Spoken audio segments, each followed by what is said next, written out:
จะถอยเบียดด้วยบ้าไปเลย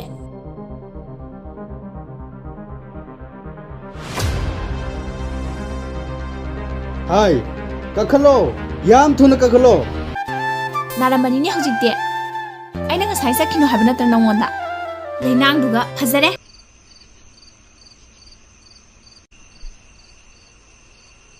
เฮ้ยไอ้เนี่ยบะอิสนั่งไว้เด้นั่งที่สิดาใครโดนบ้า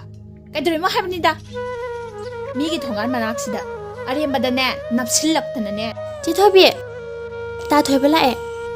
มาสู้กับทุ่มตาเลี้ยวด้วยตาถอยเบา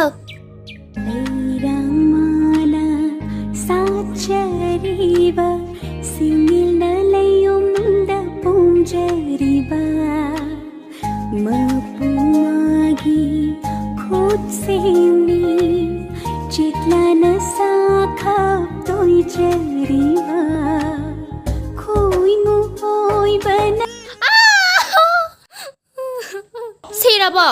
ชินอร์บ่น้อยบ่เห็นมันบ่กันนาบ่ทีบีกระโดดกี่เสียอะไรบ้างจ่าชิลีนะจ๊ะ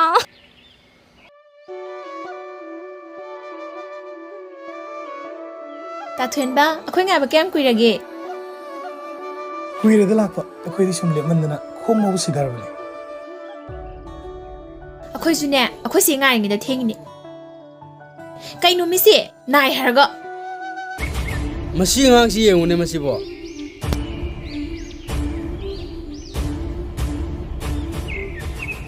โอ้ยดีด้าเลยสามีบาร์ดูบ่เฮ้ยมาสิพูดดิมาสิ